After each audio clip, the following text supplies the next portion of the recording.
Hey comic fans, Dave here at Ground Zero. You know, I walk to work just about every morning, and this morning I got a really cool surprise.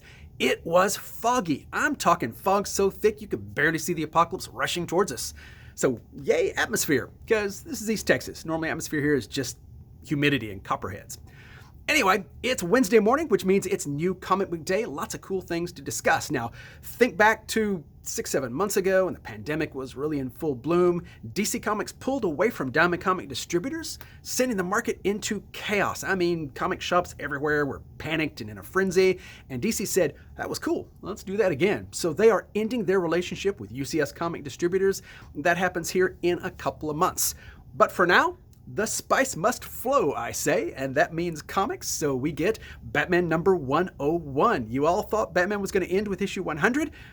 DC fooled us, so here we go. James Tynion is not leaving this book until he runs out of new characters, and he's not ever going to run out of new characters. So, also we get Batman White Knight Harley Quinn, because the White Knight series was really, really good. Everybody liked it, and everybody wants to see Harley Quinn, so you get your chance. It's in this week. We also get Robin King. Now, Death Metal has done really, really good. And usually when you get crossovers like this, sometimes people buy just the main series and they kind of ignore all the various little spin-offs and one-shots. Not so with Death Metal. Death Metal has done really well. All of the various one-shots have sold out, at least eventually, and now Robin King gets his chance. We also come to the 75th issue of Nightwing, and he's back.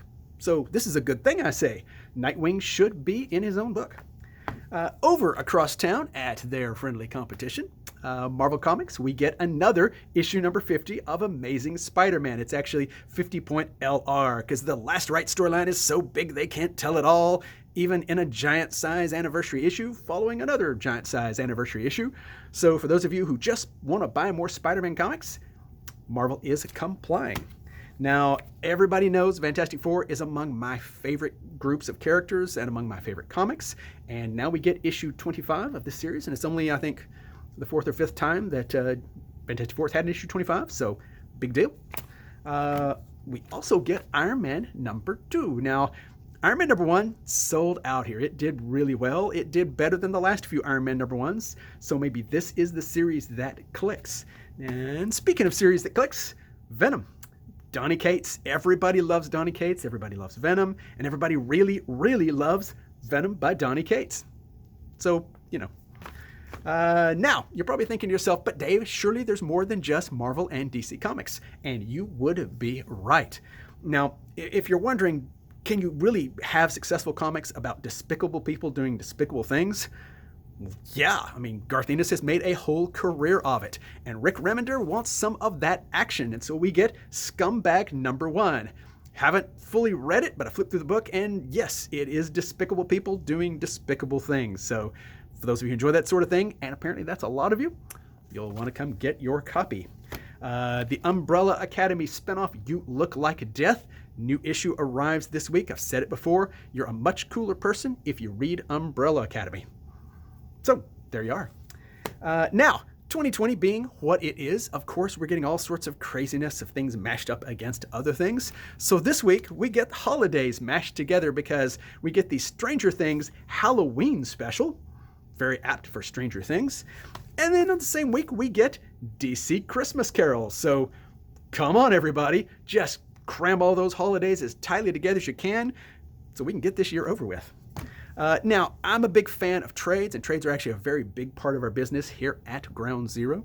And in some cases, the trades outsell the floppies by a fairly wide margin. One of those is Family Tree. In fact, most of Jeff Lemire's stuff sells better in trade. The kind of readers he gets really likes to pick up big chunks of the story. And so Family Tree, we get volume 2, and it's in this week. Certainly worth taking a look at. Now, over at DC, nice hardcover because it's James Tynion's run on Batman.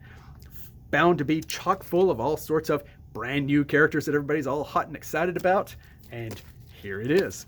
Now, going back to some of the cooler old days, we get a couple of trades from DC that are actually highly recommended for me. One of those is Young Justice. Now, if you get tired of all the grim, gritty depression in comics these days, Young Justice is your antidote. Peter David did a great job on this series. Older readers love it. It's perfectly acceptable for younger readers. And it was drawn by Todd Knock, who actually is from around here. He's from Bullard. Used to see him in the shop occasionally. One final book I'm going to talk about, and that's JSA, Jeff Johns' run. Jeff Johns was on an absolute winning streak when he was doing these books. He did a run on Hawkman, he did a run on JSA, and then eventually wound up on Green Lantern. The rest is history, but all of these books are really good. If you haven't read these, pick them up. They're definitely, they will remind you what got you into comics in the first place. So that's it, everybody. I mean, lots more books back there, but you don't want me to talk about every single book. Those are the highlights. Now, guys, remember, it's not about having what you want. It's about wanting what you have. So we'll be open here in an hour or two. Come in, talk comics, and have an absolutely fantastic day. Guys, we'll see you then. Thanks.